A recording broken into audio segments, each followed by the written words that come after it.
My name is Emma Carter, and this is the night everything broke. The night wealth and chandeliers and polite smiles could not hide the truth anymore. The hotel ballroom shimmered like a dream, the kind built on polished pride and expensive lighting. Golden glow from crystal chandeliers poured down like warm honey over marble floors, so glossy they reflected every heel click like applause. A jazz trio in black suits played smooth notes that drifted lazily through the air as servers floated past with champagne towers and silver trays.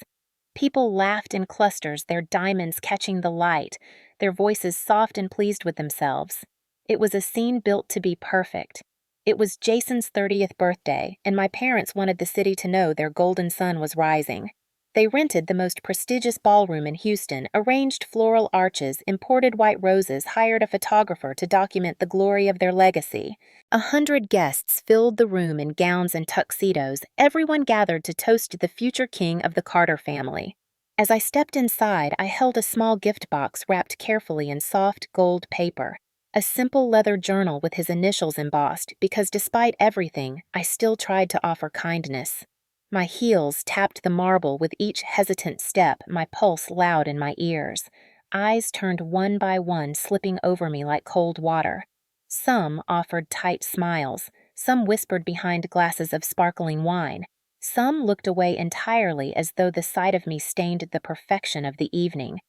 I inhaled and tried to soften my shoulders to look smaller, easy, harmless, invisible. But invisibility was a privilege I never had in this family. My father Thomas stood near the champagne tower, talking loudly, his arm around Jason like a king anointing his heir. When he saw me, the change was immediate. His pleasant social mask evaporated, replaced by a sharp cutting glare. His voice sliced through the music. "You showed up late again, Emma." For a moment, even the jazz seemed to falter. Guests closest to us paused, mid-laugh ears tilting. I swallowed quietly. "I am sorry, Dad," I murmured. Traffic and the valet line were difficult. "Excuses," he spit out with a disgusted shake of his head. "Always excuses. You cannot do one single thing correctly." Heat crawled up my neck. "I only came to say happy birthday," I said softly. "I do not want to cause trouble." "Do not talk back to me," he snapped, and the temperature in the room seemed to drop 5 degrees. His words echoed just enough for curiosity to ripple outward. My mother, Linda, touched his arm with a forced, polite smile, murmuring, "Thomas, not here." But he shrugged her off like she was lint on his sleeve. I looked down at the gift still in my hands. I loved my family once. I used to think loyalty meant silence. I used to think surviving meant shrinking. The slap came so fast, my breath missed its step. His hand cracked across my cheek, and the sound echoed against marble and chandeliers like glass fracturing. The gift slipped from my fingers, paper ripping as it hit the floor. Conversations died. Forks froze halfway to mouths. 100 still bodies. I tasted metal and shock. "Dad," I whispered. "Please, I am just trying to be respectful." He hit me again. This time, his fist drove into my mouth, the jolt rattling my teeth, sending a burst of white light through my skull. The room held its breath. No one moved. No one spoke. And then I heard it. A low, amused clap. Jason leaning against a pillar, champagne in hand, smirking as if this were entertainment. She ruins everything he said loudly enough for the crowd to hear. She always has. My knees trembled. I wanted to disappear, but disappearing was not mercy here. It was what they fed on. My father grabbed a fistful of my hair, yanking so hard stars shot across my vision. Pain surged through my scalp as he dragged me across the marble floor. My heels scraped uselessly. My dress snagged and tore open at the seam. The room tilted but stayed silent, watching the humiliation like spectators at an old, cruel theater. I heard a woman gasp. A wine glass somewhere slipped and shattered. A server stopped breathing mid-step. Yet no one moved toward me. Not a single person. He hauled me through the ballroom, the golden light turning harsh and cold as we neared the exit. Outside, air slapped me as he flung me forward, and I hit the pavement with my palms, first skin scraping hard, tears springing up from shock, not emotion. My lip was split, my hair tangled, my dress torn. I pushed myself up, trembling, staring through the glass doors back into the glowing ballroom. Music rose again. Laughter resumed, bubbles floated in champagne flutes, and the celebration continued as if I had never existed. Inside that room, no one looked toward me. No one acknowledged what happened. Not one person dared disturb the illusion of perfection. I pressed my hand against my throbbing mouth, feeling warmth of blood against my fingertips. I took a slow breath, tasting copper and humiliation and something else rising like a tide inside my chest. Something steady. Something sharp. That was the moment I stopped being their daughter and became their reckoning. My hands were still trembling when I finally pushed myself up from the pavement. Cold night air clung to my skin, and the muffled jazz from inside bled through the glass like a haunting memory of a life that was never mine. My lip throbbed, my cheek burned in a deep, radiating pulse. A piece of torn fabric from my dress fluttered against my leg. For a moment, I simply stood there breathing in and out like someone learning how lungs worked for the first time. I tasted blood. I tasted humiliation. But beneath it, something else stirred, something low and ancient and slow, like embers breathing under ash. I took a step toward the curb. My knees nearly buckled. I reached for my phone, but my fingers felt numb, sluggish, as if they belonged to someone else. I locked them around the device and stared at the screen that shimmered under streetlight. My reflection glared back at me, faint and fractured in the black glass. Mascara smudged, lower lip swollen, hair tangled like I had fought a hurricane and lost. I pressed the Uber app. My thumb hovered, but it shook too much to make contact. I exhaled, shakily, tried again. Failed. Somewhere behind those ballroom doors, laughter rose again, muffled, careless, and the jazz band resumed its silky rhythm. They had moved on. The world inside never cracked. They left me outside in the dark, like discarded decoration gone wrong. I lowered the phone and let my hand drop to my side. My breath fogged faintly as the air cooled. I felt like I was floating outside my own body, watching myself from a distance, a girl in a torn dress alone at the foot of luxury. I leaned against the stone wall of the hotel, feeling the cool surface press against my spine. Tears pricked my eyes, but none fell. Crying felt too small for what this was. Too fragile. Too familiar. I had cried years ago, many nights. In bathrooms with the door locked. In my car in parking lots. In silent childhood bedrooms where no one knocked. Tonight, there were no tears left. Instead, there was a hollow quiet forming inside me like the eye of a storm. A different kind of silence. Not the silence of defeat, but the silence just before something sharp moves. I let my mind drift backward through time. To childhood nights at the dinner table when my father's praise was a currency and Jason always had more. He could break a window and they would laugh about boyish antics. I brought home straight A's and heard we expected no less. He shouted they listened. I spoke they sighed. He shoved me once when I was 14 and I fell into a side table cracking a vase my grandmother left behind. He smirked, charming and sure of himself. She tripped, he had said casually. My father had looked at me with eyes full of disappointment, as if I had smashed the vase on purpose for attention. Why do you always ruin things, Emma? That night, my mother pat my hair and told me quietly, "You must learn to be gentle. Do not push back. Do not cause trouble. Do not embarrass us." I believed her. I believed every lie they planted in me like poison seeds. For years, I carried those instructions in my heart, like commandments carved in bone. Be quiet. Be small. Be grateful that they let you exist near them. I learned to whisper instead of speak, to fold instead of stand. But tonight, as I stood bruised and shaking on the sidewalk, something inside me cracked open. Not painfully, like a shell that had grown too tight. Traffic hummed faintly in the distance. A car door slammed. Life went on.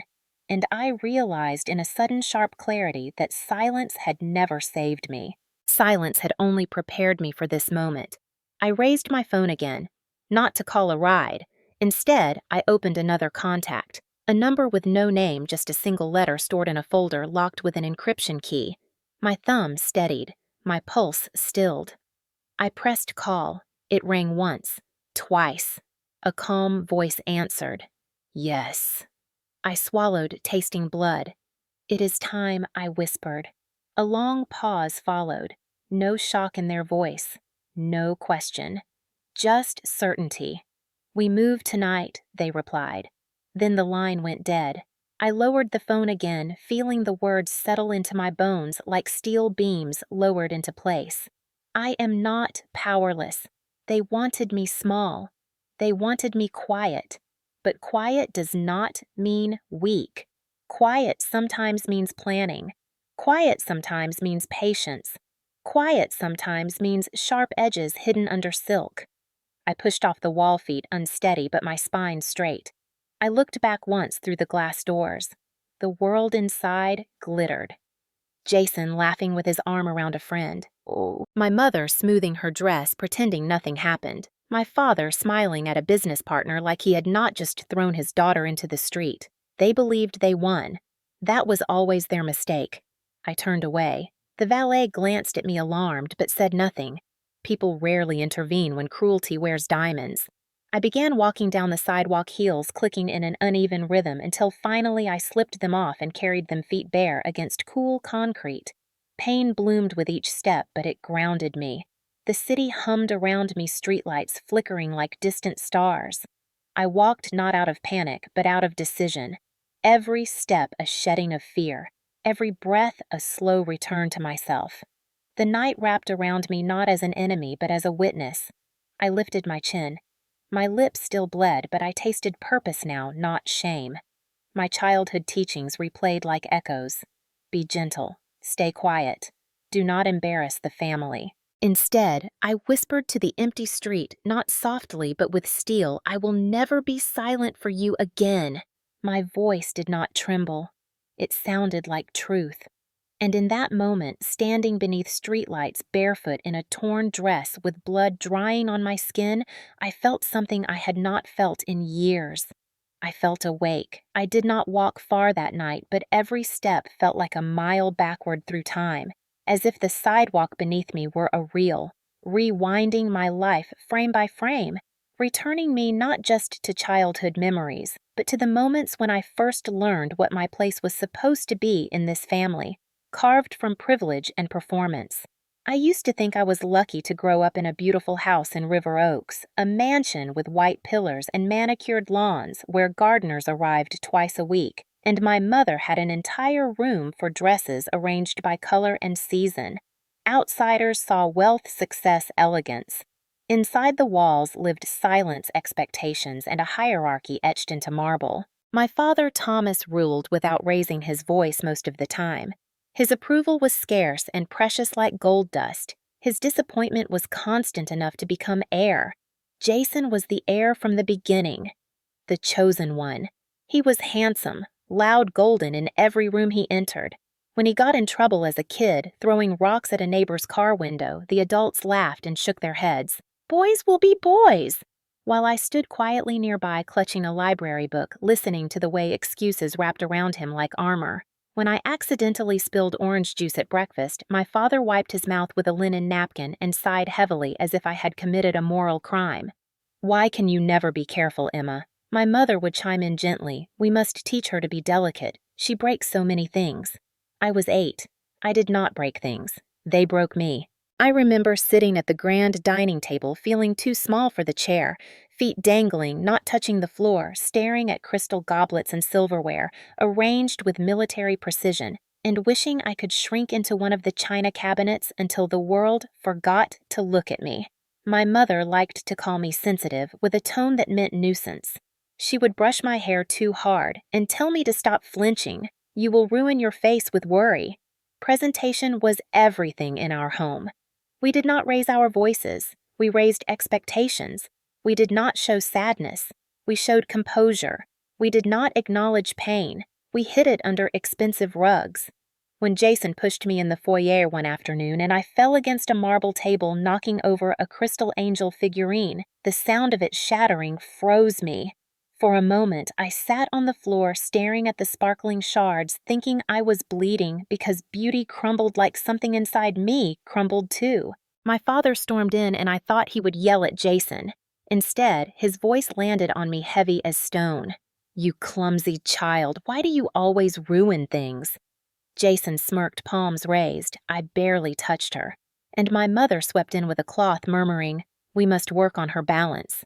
I learned early that truth meant nothing when power wrote the script. When I was 10, I won my school's Young Writer Award.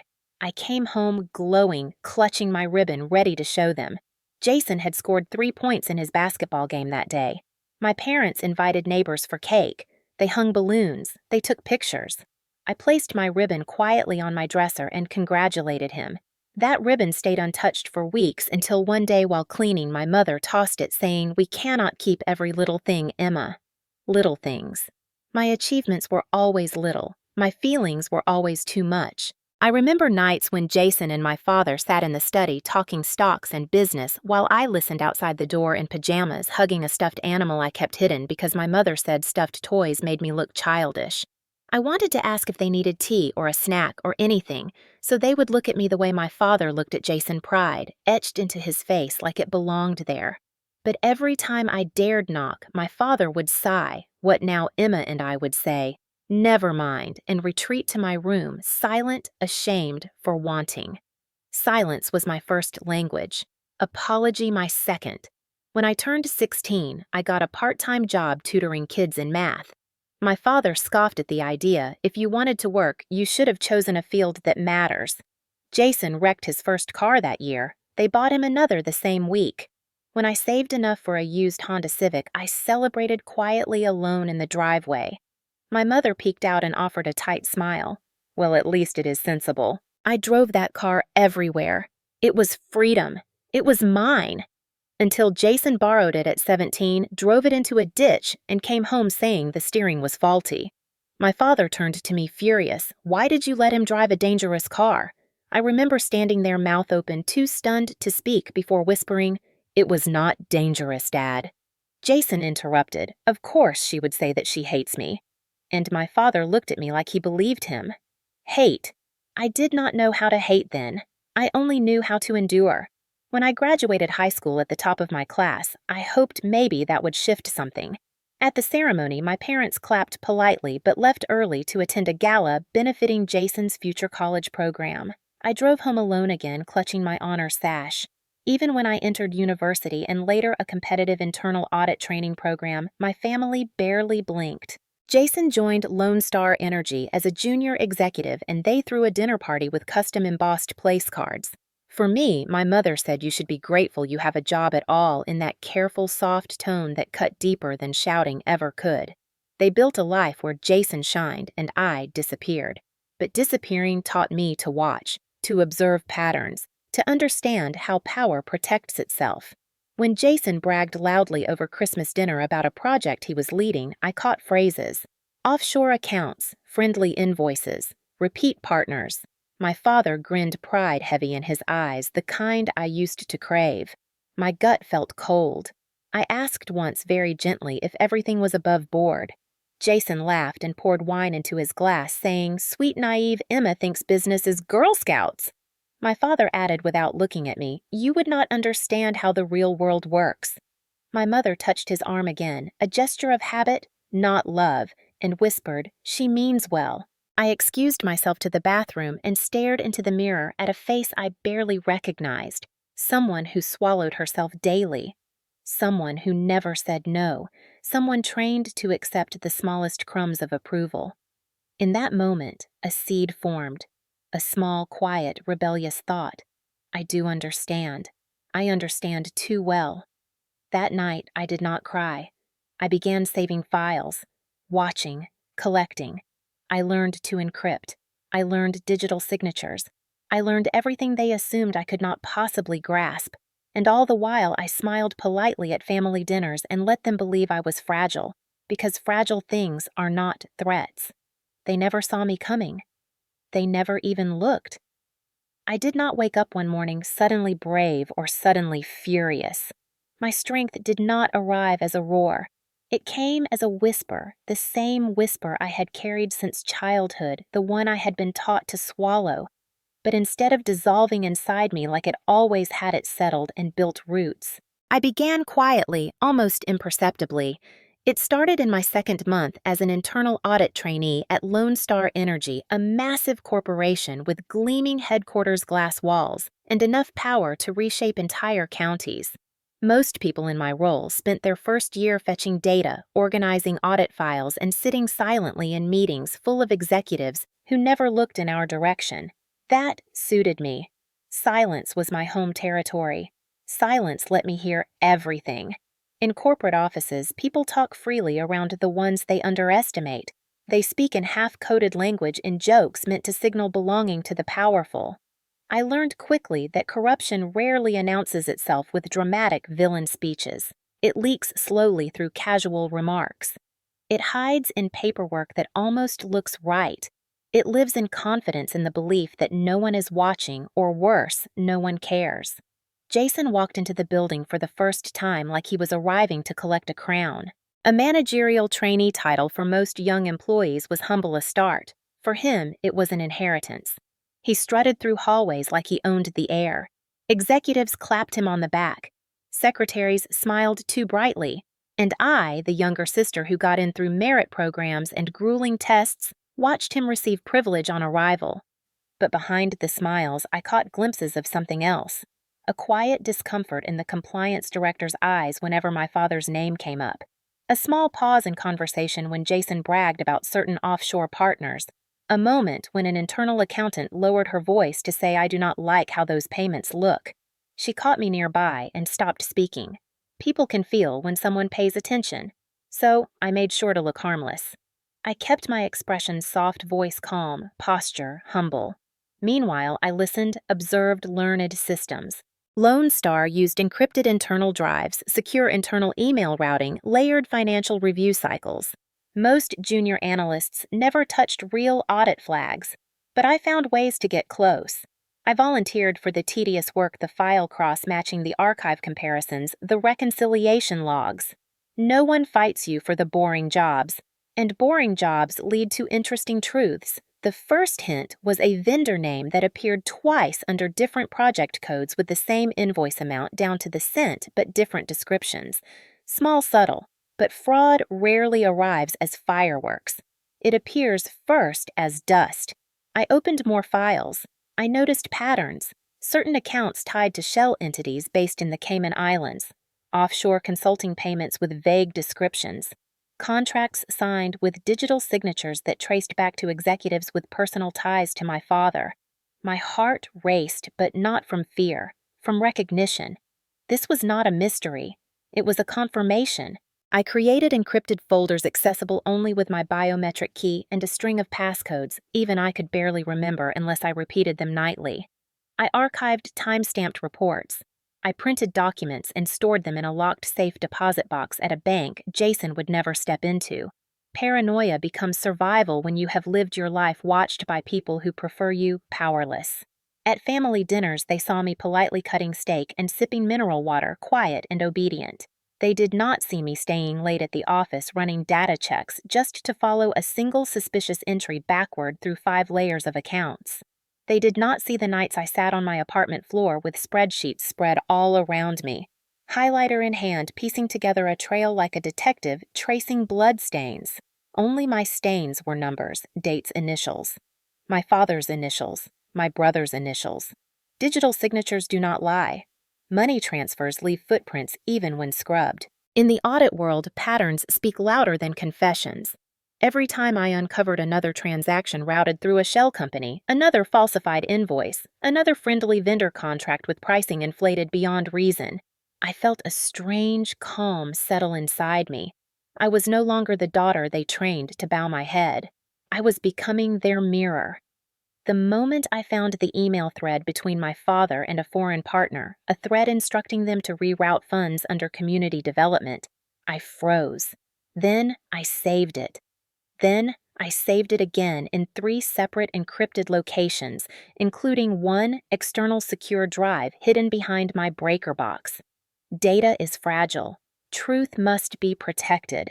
When I found a spreadsheet Jason had altered manually, a clumsy attempt to mask the movement of 7 figures across 3 internal project budgets, I knew he would never see consequences in our family.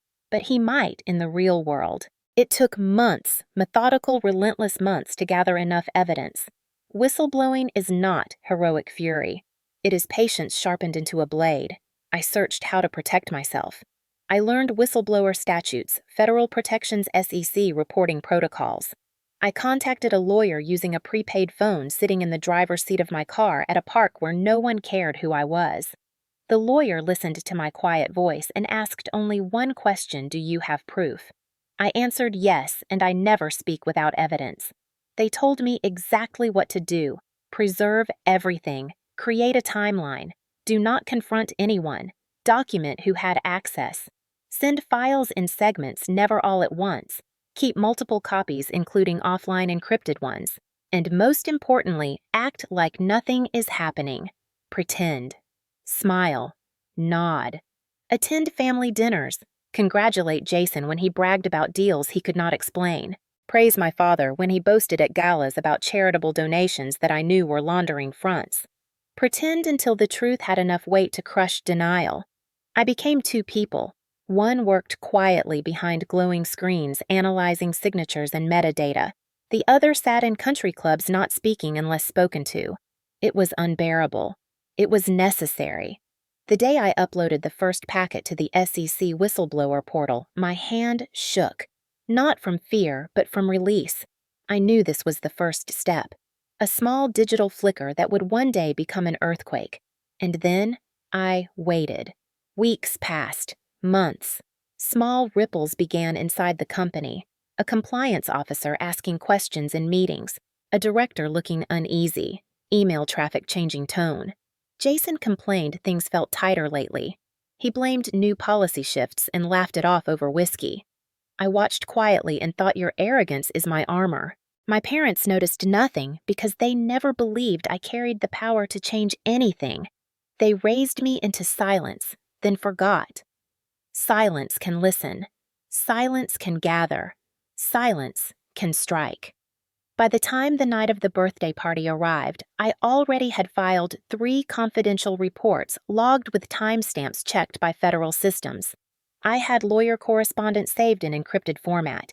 I had a drive in my bag that evening too, a final packet, the one that tied every thread into a rope strong enough to pull down an empire built not on love or honor but on ego and greed and cruelty. They had no idea. They never saw the blade in my silence. I did not go home immediately after the ballroom door slammed behind me and the night swallowed me whole.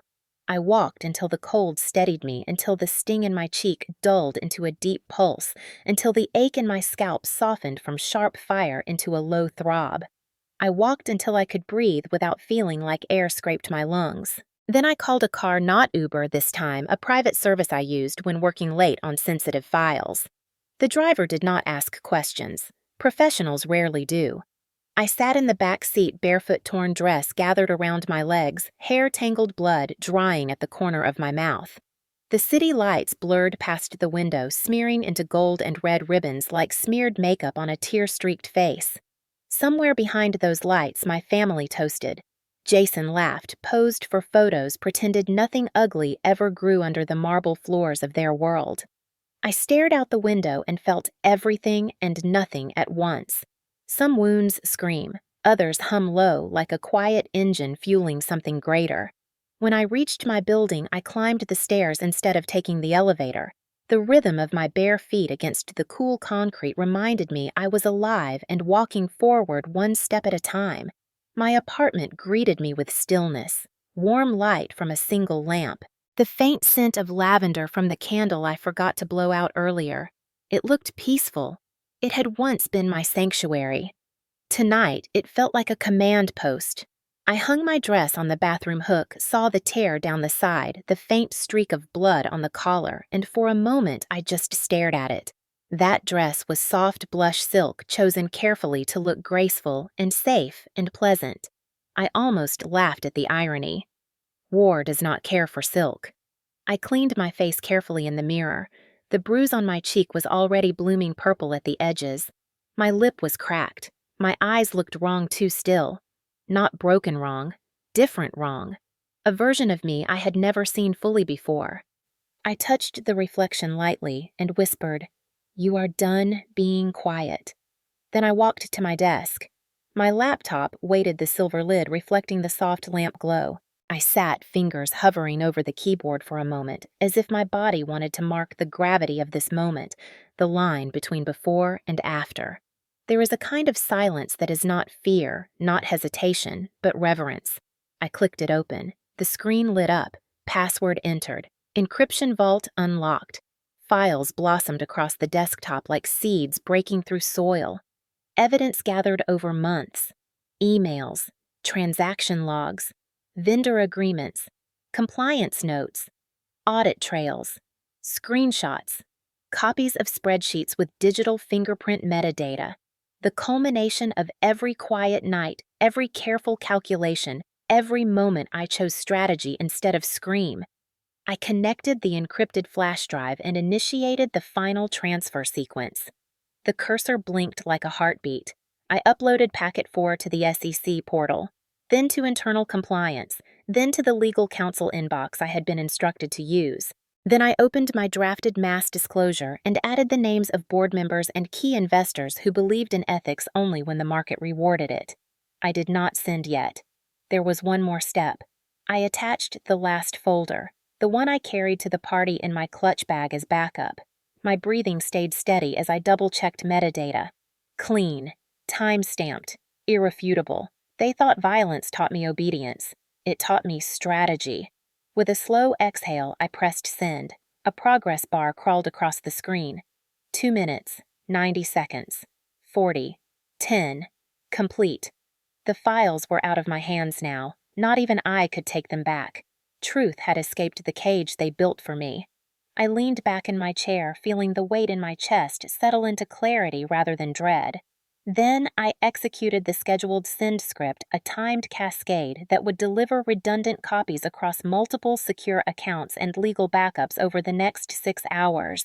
It was not fury that guided me. It was precision. It was the part of me they had never seen because they only measured worth in noise and dominance. They never understood the power of quiet structures of foundations built brick by brick without applause. When everything was confirmed sent, I placed an ice pack gently against my cheek. The chill sank into my skin like a soothing truth. I did not cry. I did not shake. Instead, I sat still, spine-straight breath, even ice pressed against my face, laptop glowing softly like a witness to something irreversible. Outside, the city hummed like nothing had changed. But inside my apartment, inside my pulse, inside the quiet storm of my thoughts, a shift had already taken place. Tonight, I had not been thrown out. I had walked out. Tonight, I had not lost a family. I had freed myself from an empire built on control and cruelty. And tomorrow, the world would begin to see them as I always had. Not powerful, not untouchable, fragile underneath their arrogance. A house built on rot always collapses when the right beam is pulled, and I had just pulled it. Morning did not arrive gently. It crashed into my apartment like a tidal wave made of vibration and noise. I barely slept not because of fear, but because my body felt suspended in a strange electric calm, the kind that comes after a storm, but before the world realizes it has been hit. My phone began buzzing at 6:12 a.m. First one vibration, then another, until the device danced across the nightstand like it was trying to flee. I stared at the ceiling for a long second before rolling onto my side, cheek still tender against the pillow. I reached for the phone, and the lock screen lit up with a list that felt surreal in its ugliness. 42 missed calls. Mom, Dad, Jason, unknown number, family friends. Even a board member whose name I only knew from press articles. Then email notifications flooded in. Subject lines shouting without sound. Urgent. Call me. Immediate response required. Confidential. I sat up slowly, bones aching from tension, not exhaustion. The ice pack had melted overnight, leaving a small damp circle on the nightstand. My cheek hurt more today. Bruises always bloom strongest in the light. I walked to the kitchen and poured water, the glass cool in my fingers, grounding me in the simplicity of motion. My phone buzzed again, this time with desperation. I ignored it and turned on the television instead. The morning news filled the screen, and the world came into focus in a single flashing headline: Lone Star Energy under federal review. I did not blink. The anchor continued. Executives of one of Texas's largest private energy companies are facing scrutiny after an anonymous whistleblower filed reports with federal regulators outlining alleged offshore fund mismanagement and fraudulent vendor contracts. Footage rolled. Cars outside the Lone Star building, reporters gathering, employees holding phones with confused, worried faces. Then a photo popped up on screen. Jason, smiling in a headshot taken for a business magazine. The caption below it read, Jason Carter, Senior Operations Manager. Another photo followed. My father, Thomas Carter. His expression stern, commanding. The chyron below him read, Thomas Carter, longtime private investor linked to Lone Star contracts. My bloodstream felt cold, almost still, like the moment before ice fully forms. The reporter continued. While no arrests have been made, yet federal investigators have been seen requesting documents and speaking with internal compliance officers. A source suggests this review has been developing quietly for months. Quietly. Yes, that word felt right. Precise, intentional. I lifted the glass to my lips, drank. Another string of calls buzzed through my phone. I turned the ringer off. Silence returned like a loyal companion. Then the first text arrived. From my mother. Emma, please call your father. Something is happening. Then another. This is serious. We need to talk. Then one more. Why would you do something to embarrass us? Even in crisis, her instinct was image. Shame. Not truth. Not safety. Not concern. I placed the phone face down on the counter and kept watching the news. The report shifted to analysts discussing corporate ethics, whistleblower laws, and investor panic. A flash of footage appeared from a charity gala last year, my father and Jason shaking hands with city leaders, smiling with polished confidence. I sat at that table wearing a pale blue dress, silent, dutiful, small. I blinked slowly. Those days were over. My phone buzzed again, non-stop now, vibrating like a trapped insect. 80 missed calls. I did not answer. Voicemail notifications stacked. Text banners slid across the top of the screen. One message from Jason came through. What did you do? You have no idea what you started. Call me now. Then another. Fix this. I almost laughed. Fix this. As if I were a problem in their world instead of the mirror exposing them. I rinsed my glass, set it gently in the sink, and breathed. There was a peculiar peace in the chaos, a stillness in me that felt foreign and strong. When people destroy you piece by piece, you learn to rebuild one quiet breath at a time. A breaking news alert interrupted the broadcast. A reporter stood outside Lone Star headquarters as employees filed in, confusion etched into their faces. The caption read, Breaking federal agents arrive at Lone Star HQ. I leaned against the counter. The first domino had fallen, and the sound of it was louder than any slap, louder than any accusation, louder than every year I spent shrinking myself so they could grow bigger in the world's eyes. The world was looking now, not at me, at them. I reached for my phone again, not to answer, but to open my private encrypted app. The scheduled legal delivery logs showed successful sends overnight. Every packet filed, every copy backed up, compliance officers notified. Federal systems pinged confirmations. Secure backups in place. It was done. The work of months detonating softly across screens and boardrooms. My phone buzzed again. This time a voicemail transcribed itself automatically. My father's voice cracked through the text. Emma, you answer this phone right now. This family has built everything for you. You think you can tear us apart. You are making a mistake. Come home. Come talk. We will fix this. I exhaled through my nose slowly. Fix this. The same script they used every time they hurt me and wanted silence in return. Then I pressed play. His voice played with a tremor I rarely heard. Not rage, not control. Something else. Fear. My mother left a message next, her voice trembling. "Emma, please, this is going to ruin us. Why would you do this to your father, to your brother, to us?" I closed my eyes for a moment. They still did not understand. They still believed this was about loyalty to them. They still believed silence was love. They never realized silence was surrender. And I stopped surrendering last night. I opened the curtains, letting light spill into my apartment. Morning sunlight touched my bruised cheek, and I did not flinch.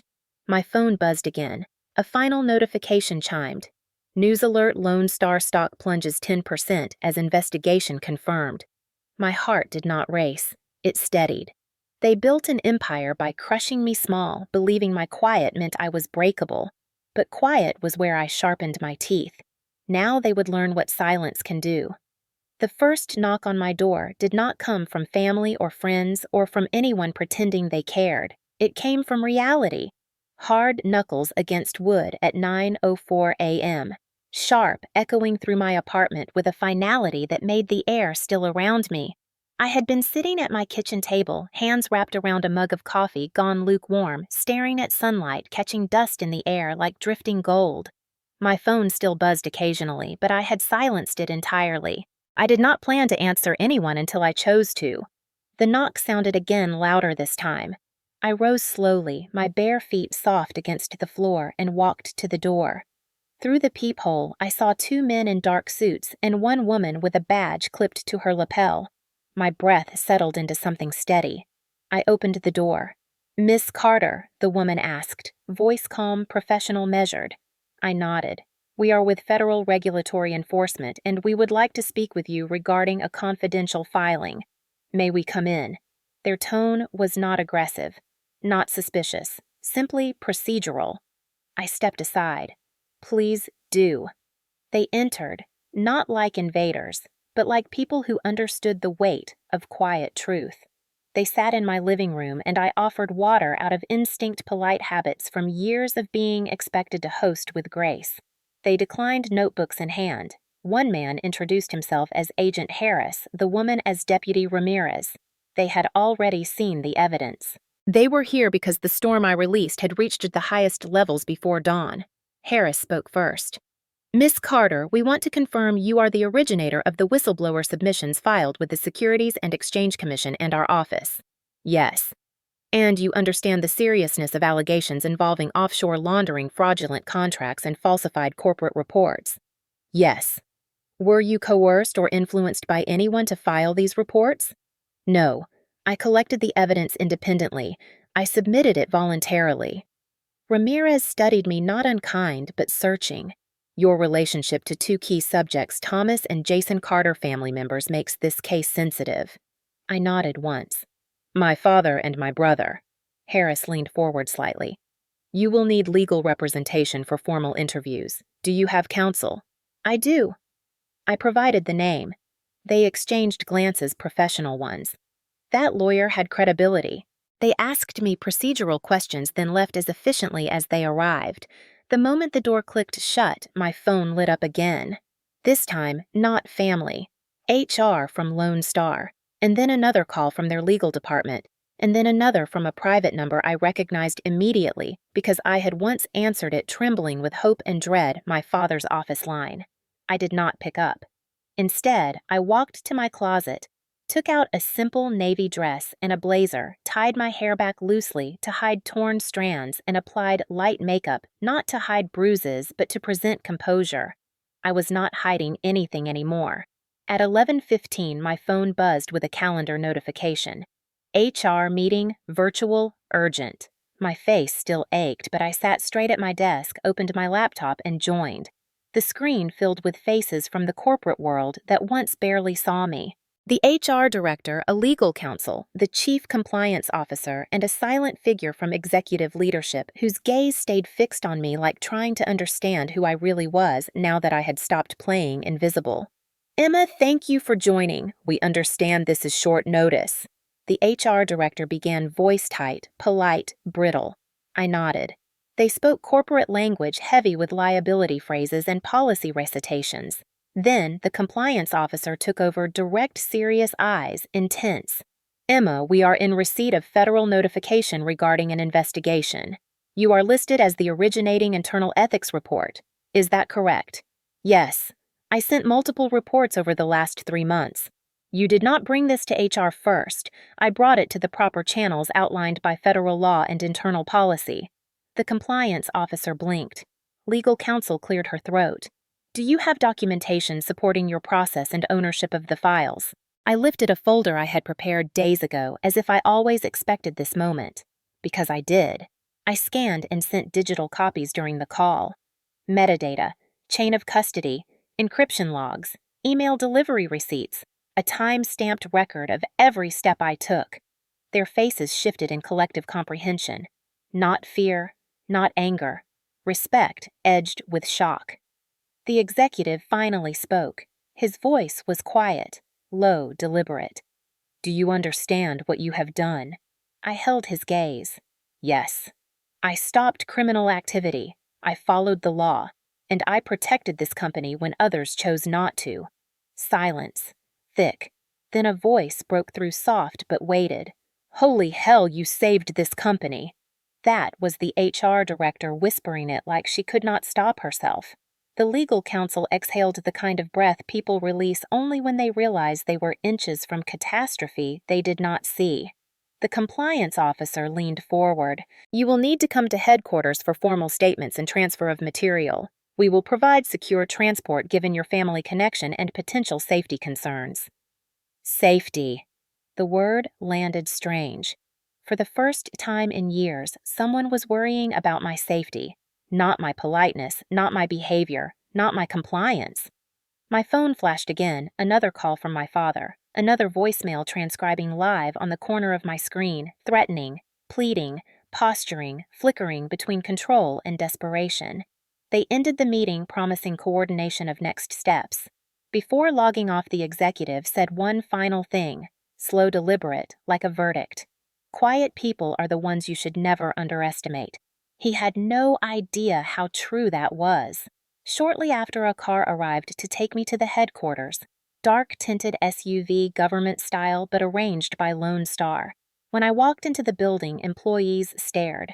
Some whispered. Some stepped out of the way as if power radiated off me. Not loud power, not bravado, a different kind, quiet and steady and undeniable. Upstairs, the legal team guided me into a secure room. Papers, screens, recording equipment, another conference, another set of procedures. They reviewed more files. They asked questions. I answered calmly. Throughout it all, my phone buzzed periodically like a dying machine gasping for attention. I ignored it. Hours passed. By late afternoon, Jason stormed into the building according to whispers on the floor, yelling, demanding to know who betrayed him, slamming his fist on a receptionist desk, demanding access to executives. He did not get it. Security escorted him out. Cameras caught everything.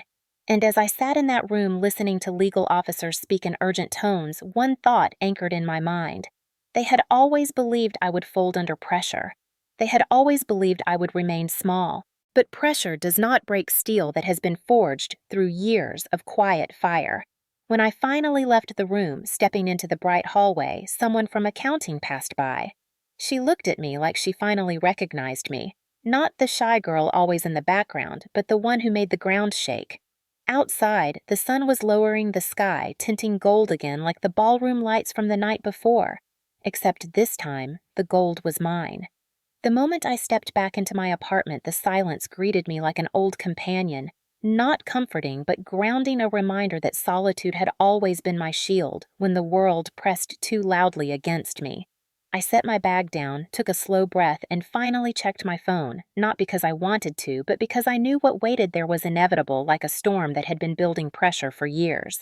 The screen lit with a flood of missed calls and voicemails layered like sediment.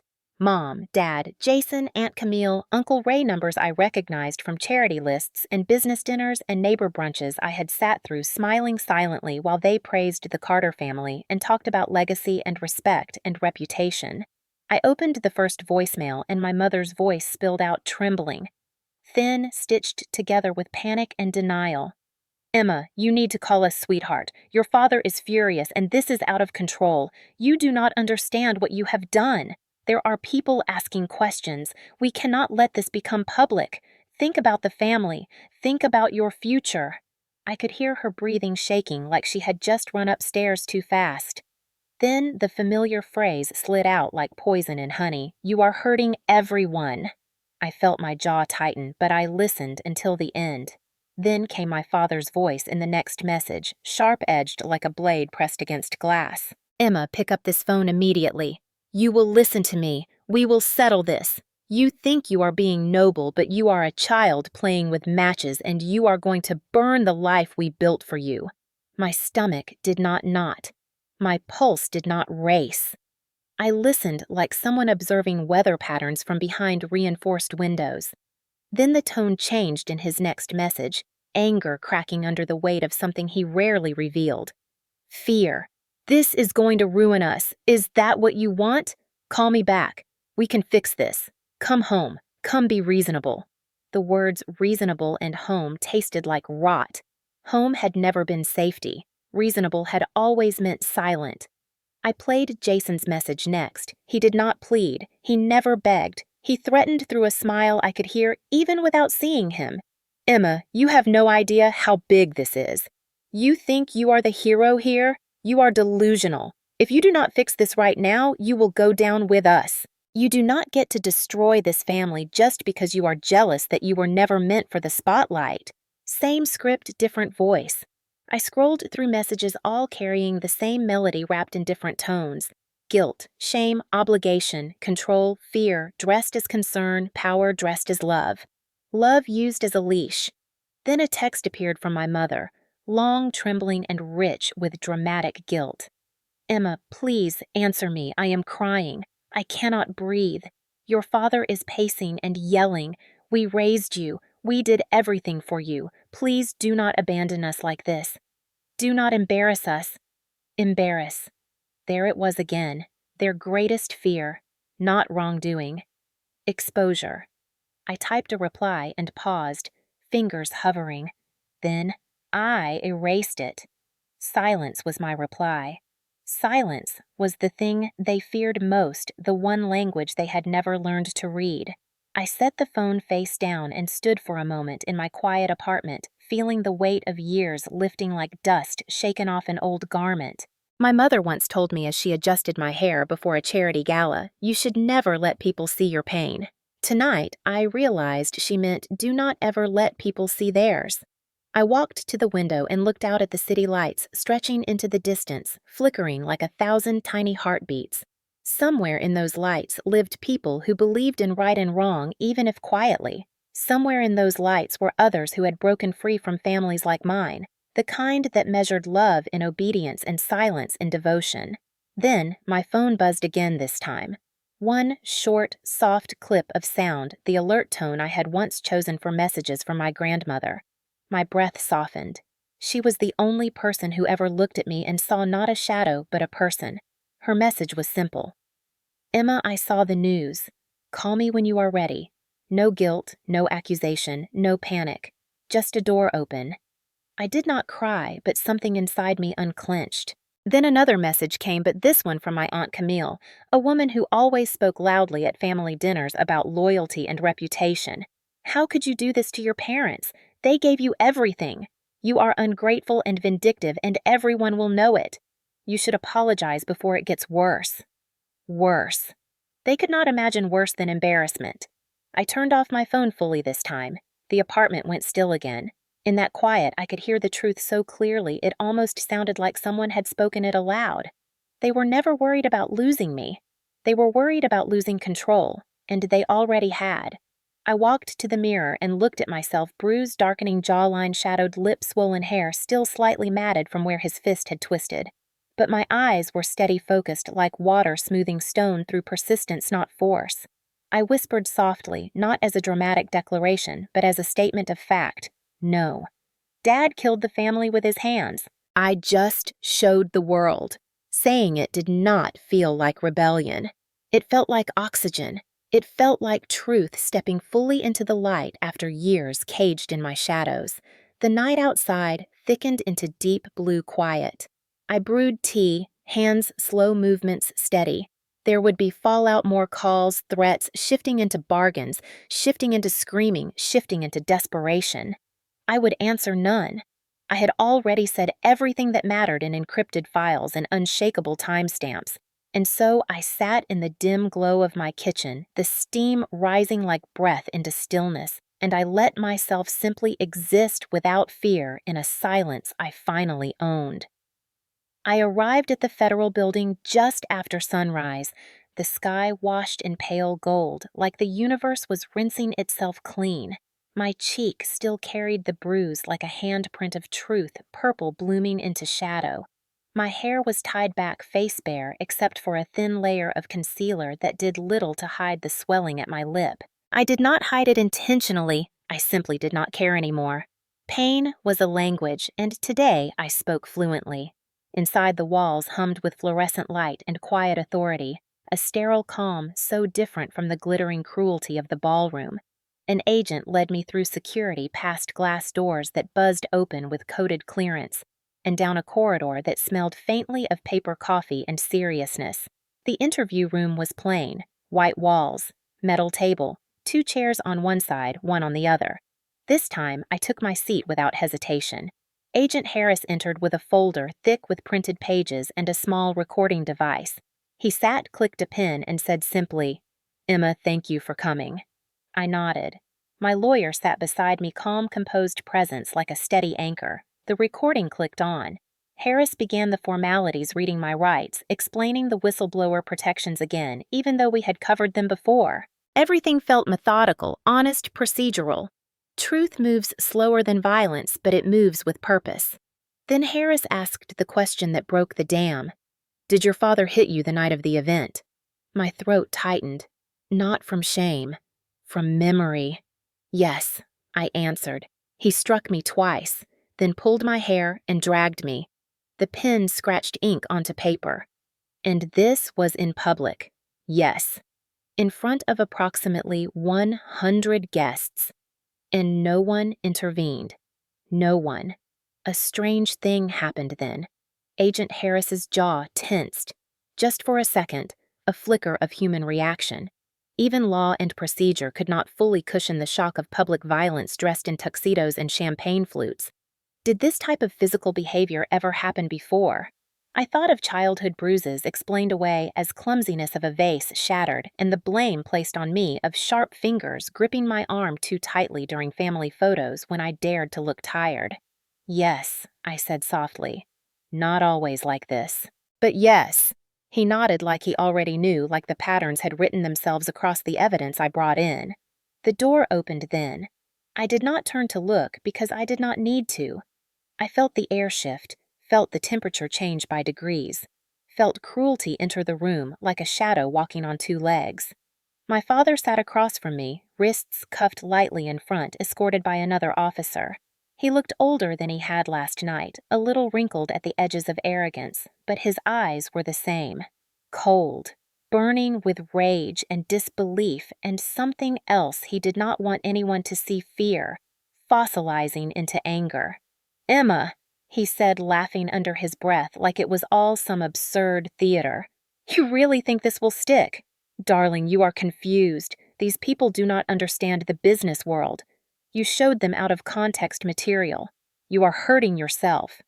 I did not flinch. My voice tasted like steel. I showed them crimes. His smile wavered, only slightly. He leaned forward, cuffs clinking.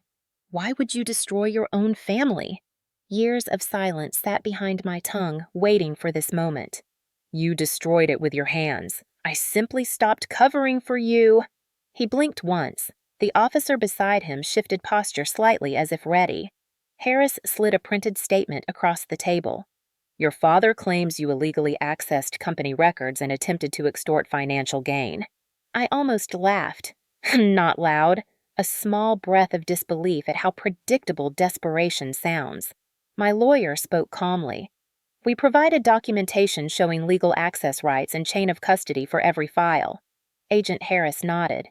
"Yes, it is thorough." Then he looked at me again. "One more question. Did you ever attempt to financially benefit from these actions? No. He did. I tipped my chin toward my father. The silence that followed was not empty. It was heavy, sharp. My father's face cracked then, not fully, not dramatically, but a small twitch at his temple, a visible fracture in his certainty. He slammed his cuffed fists against the table and the metal-rattled eyes blazing like heat about to devour oxygen. You ungrateful little traitor! You would rather see your family burn than stand beside us. My voice did not rise. It did not shake. It was calm, like water over stone. I stood beside you, my whole life. You only saw me when I bled. He inhaled a breath that shook. Not anger, something swallowing anger whole. Loss of power settling in his bones like winter. You think the world cares about your bruised cheek, your feelings. Business is ruthless. Life is ruthless. You should have learned to survive, not whine. Survive, I repeated softly. Then I leaned forward, eyes fixed on his. I did. Surviving meant leaving you in the dark. That is why I won. The officer stepped forward, but he did not need to. My father leaned back, chest-heaving fury collapsing into quiet desperation. Harris closed the file. Thank you, Emma. That will be enough for today. My father opened his mouth maybe to threaten, maybe to beg, but the officer took his arm and guided him out. The sound of chains against metal door frames echoed behind him like punctuation. When the door closed, the room felt bigger. Air breathed again. My lawyer touched my elbow lightly. You handled that well. I nodded, but inside, something felt strange. Not triumph. Not sorrow. Something deeper. Like laying flowers on a grave that never deserved flowers, but still walking away lighter. Outside the building, journalists had gathered cameras waiting like vultures for sound bites. Security escorted me through a side exit into a waiting car. As we drove, I saw my father being led out through the front entrance cameras flashing like lightning. Reporters yelled questions, microphones stretched like claws. He looked small, not physically, spiritually. Then behind him, Jason was escorted out too. His face pale, his bravado-drained eyes wide, like someone who finally realized the stage lights had never been there to protect him. One reporter asked Mr. Carter, "Is it true your sister exposed the scheme?" Jason looked toward the noise but did not see it. He saw something else. He saw me in his memory, small, silent, the sister who never raised her voice. And for the first time I saw terror in his expression, not of prison, of insignificance, of realizing the person he dismissed as nothing had become the one thing he could not outrun. The car pulled away, the city moved around me, life continued, but I felt stillness inside me that did not feel like fear or shock. It felt like reclamation, like my voice settling in my own chest after a lifetime of being held hostage in theirs. I watched the skyline blur past and whispered not to him, not to them, but to myself, words carved from worn-down bone and rebuilt into steel. You taught me how to endure pain, and you taught me how to end it. They say when justice arrives, it does not come politely. It arrives like weather, sudden, undeniable, indifferent to those unprepared to stand in the wind. That morning, as the city woke and commuters filled the streets and sunlight crawled over glass towers, news vans swarmed outside the courthouse steps like sharks sensing blood in the water. Camera lenses, pointed microphones lifted, and photographers jostled for the right angle to capture the fall of a family that once believed itself untouchable. I watched from the tinted window of the transport vehicle that had picked me up from the interview building. My hands rested on my knees, steady palms warm from my own breath as if my body finally recognized itself as a live, present sovereign. My phone buzzed one more time before I powered it off. I did not need updates. I already knew what was coming. The world had shifted and gravity was now working in my favor. We turned a corner and there they were. Agents moved across the Carter estate in precise formation, uniforms dark against the immaculate white walls and manicured hedges. A gate that had always been a symbol of exclusion and elitism now stood open like a wound. My mother stood near the front doorway, hair disheveled robe cinched tight like armor made of silk and desperation. She raised her hands slightly as if to stop cameras from capturing her grief, a futile gesture, because grief worn as reputation is never private. I watched her lips move, though I could not hear her through the glass. I imagined she was saying, "Please," or "How could you," or "This is not who we are." But it was. It always was. The only difference now was the world could see it too. Then my father appeared flanked by two federal officers. His wrists cuffed, his face pale, not with shame, but with the realization that shame finally mattered. Reporters surged forward, flashes erupting like staccato explosions. "Mr. Carter, did you launder funds through international accounts? Did you falsify corporate records? Did your daughter turn you in? How long have you been under investigation?" He kept his head high at first, chin angled in defiance, the same posture he wore when lecturing strangers about strength and honor. But even lions lower their heads when the world stops fearing their roar. When agents guided him toward the waiting vehicle, he stumbled slightly, and for the first time in my life, I saw him look not powerful, but human. And oh, how small he truly was. My mother reached out, but an officer blocked her. Her face crumpled not with love, but with the collapse of image. She cradled her own cheeks like she was holding her mask in place so it would not fall apart completely. And then came Jason. He was escorted through the doorway in a suit that once fit perfect confidence, but now wrinkled under the weight of reality. His skin looked washed of color, his mouth pressed into a hard line, like a child who finally realized the game he thought he controlled was never his to begin with. Reporters called his name, accusing questions thrown like rocks. He did not raise his head. He kept his gaze down like staring at the ground could keep him from seeing the ruin he created. His hands were not cuffed yet, but the air around him felt like chains. I leaned slightly forward in my seat, not to revel, not to gloat, but to witness. There are moments in life when truth demands to be seen, when pain requires you to stand in the same space where it once suffocated you. Seeing them, seeing their power reduced to process and paperwork and protocol was not satisfaction. It was closure wearing steel shoes. The car I rode in pulled away from the estate, and I turned my gaze to the city outside. Billboards, traffic lights, pedestrians carrying coffee cups and briefcases. The normal world moving on. Truth does not stop time. It just frees the person who lived caged in someone else's version of it. We arrived at the courthouse, and I stepped out, escorted quietly through a back entrance. Not because I asked for protection, but because the world had shifted me into a category that people respect even if unwillingly. Whistleblower, survivor, not daughter, not sister. I walked through halls that echoed with the sounds of press outside, pounding on glass doors, demanding statements and glimpses of fallen power. The press has always loved a fall, but they never consider the quiet rise that precedes it.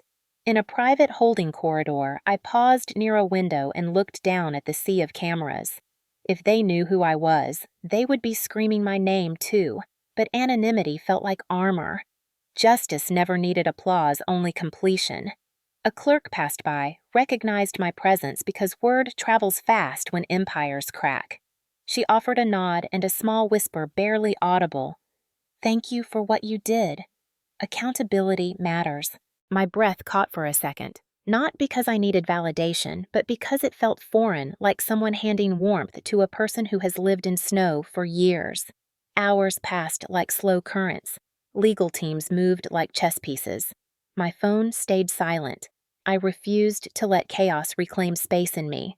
When the final paperwork was processed that day, federal custody assignments filed, asset freezes authorized, I stepped outside into the late afternoon air.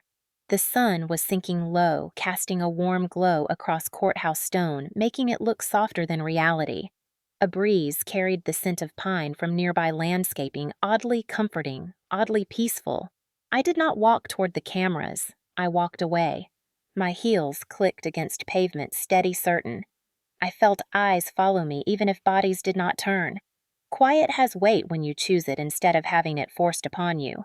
And as I reached the car waiting to take me back to my apartment, I stopped for just a moment and looked up at the sky, streaked as if painted by someone who understood contrast deeply. Warm oranges merging with cooling blues. Inside that spectrum, my life existed now. Not singular, not silent, but expansive. I whispered to myself, not as victory, but as truth finally released into air, I am not theirs anymore. Then I stepped into the car and shut the door, leaving the world outside to speak for itself. I did not pack much when I left Houston. A few clothes, my laptop, my documents, and the pieces of myself that still felt real after years of shrinking to fit inside a family that only valued me when I stayed small. I left behind the condo my parents helped choose the year I graduated, the furniture my mother insisted matched my image, the life they curated because it made them comfortable, not because it made me whole. I took only what I owned in truth and not in fear. Within a month, I moved to Charleston, South Carolina, to a quiet coastal town where the ocean breathes slower and time stretches differently. The moment I stepped into my new apartment, I heard the gulls outside and distant waves brushing shoreline like whispers instead of commands. The windows faced the water, and the light in the mornings arrived soft, not harsh, as if the sun here understood I needed gentle beginnings. The first morning I woke before dawn and walked to the pier barefoot, the boards cool under my feet. Mist hovered above the water and boats rocked lazily in the marina. I stood with my hands in my pockets, breathing salt air, sharp and clean and honest. No one knew me here. No one stared, expecting composure or perfection. No one held my history in their eyes. For the first time, I felt like I could inhale fully without bracing for impact. Healing is not loud. It is not triumphant music and applause.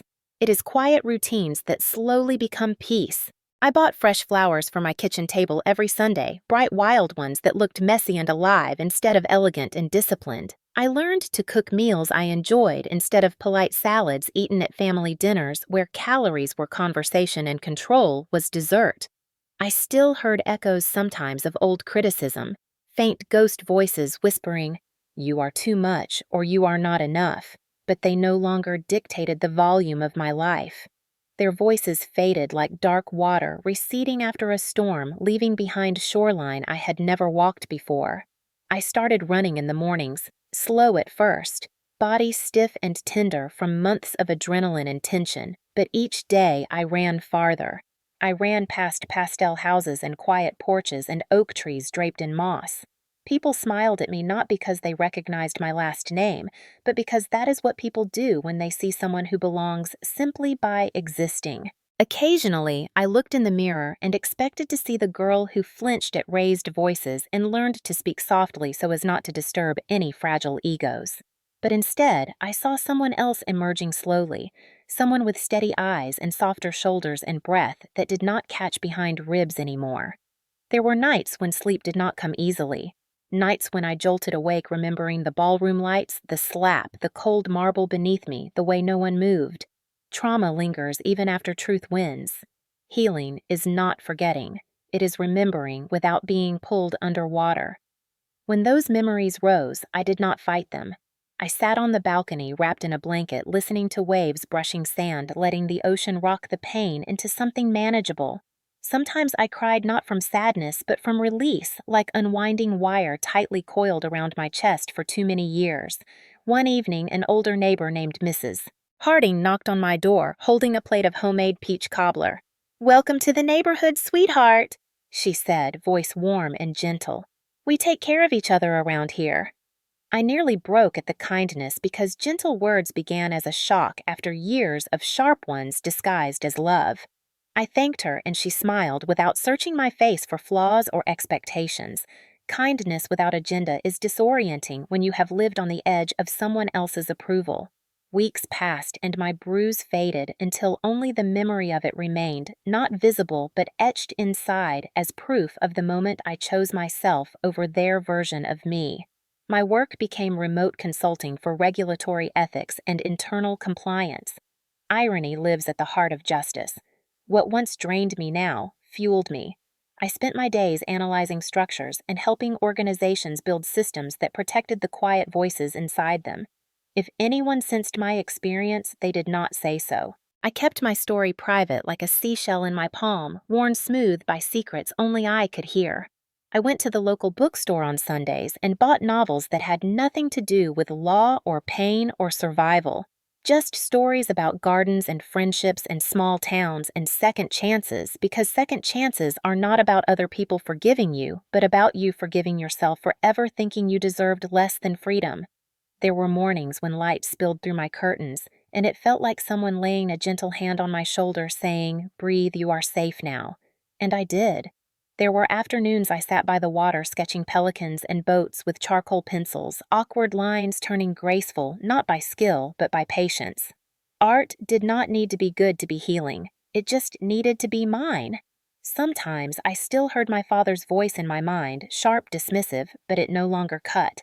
It sounded like a relic from a museum behind glass, untouchable, powerless. When I passed mirrors, I no longer looked for approval in my reflection. I looked for truth. I looked for self. And slowly, I found her. A woman who did not need to be loud to be strong, who did not need a family name to be worthy, who did not measure her existence by how well she avoided disappointing others. Someone growing like seagrass under tide, resilient, flexible, quietly powerful. One afternoon, I stood at the shoreline watching waves roll in and out the water, holding endless memory and endless forgiveness both. The wind caught my hair, and for the first time in months, I realized I did not flinch at the sensation. A hand in my hair was no longer a threat. It was just wind. Peace felt unnatural at first, like silence in a room where I once screamed. But peace is not the absence of noise. It is the presence of self. And for the first time in my life, I was mine.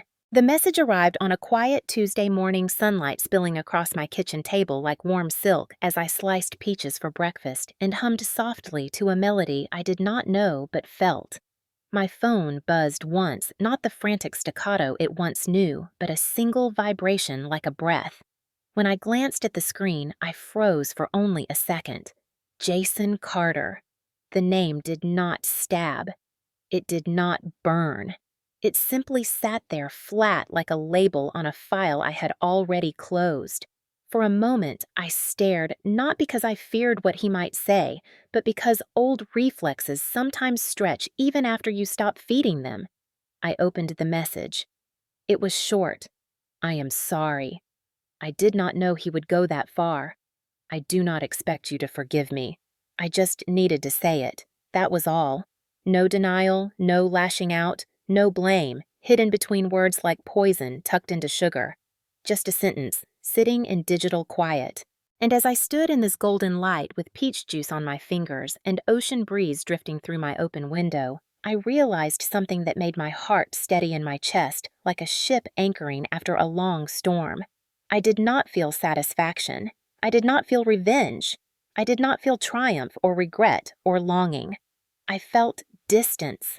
Distance so wide it might as well have been another country, another life, another girl entirely. I rinsed my hands, dried them on a soft towel, and placed the phone face down. I did not respond. Some stories do not require epilogues. Some wounds do not need apologies. They need absence. There is a kind of silence that is not emptiness, but completion.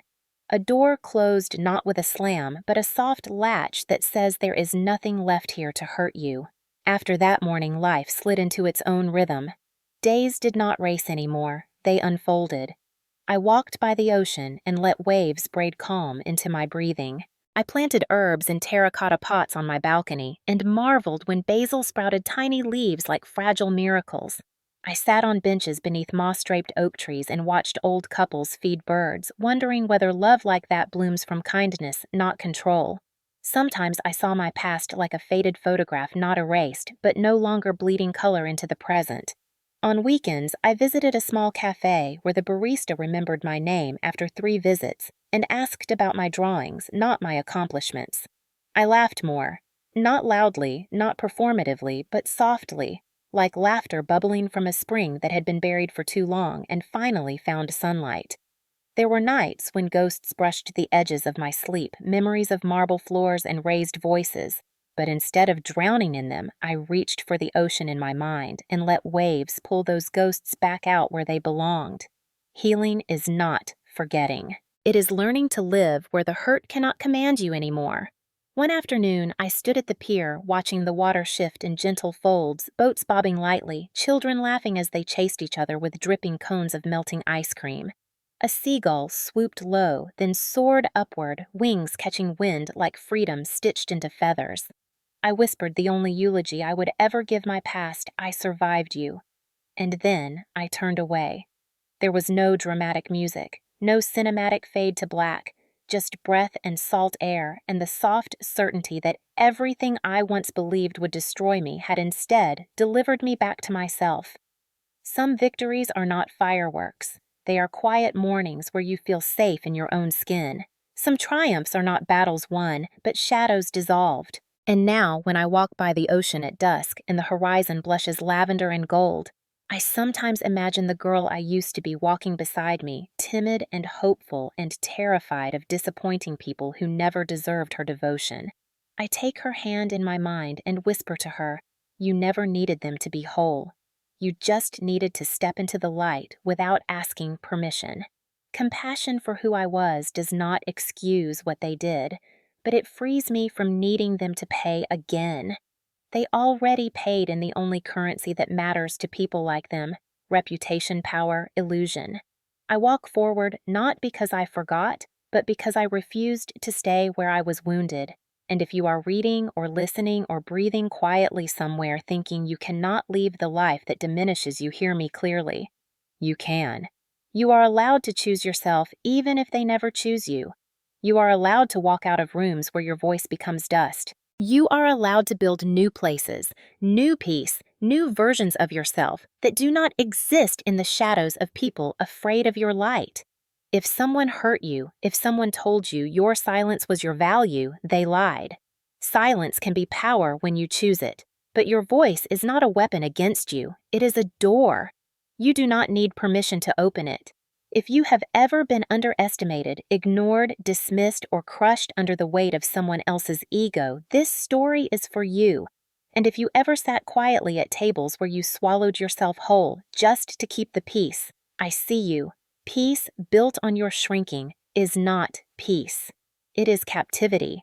Real peace is walking barefoot at sunrise on a coast you chose for yourself, breathing air you earned by refusing to stay small. So tell me where you are listening from. Tell me if you have ever walked away from a life that hurt you. Tell me if you are still gathering courage to do so. You are not alone. And you do not have to whisper anymore. The world is wide and soft and strong enough to hold you when you finally choose yourself. Are you ready to create the next story?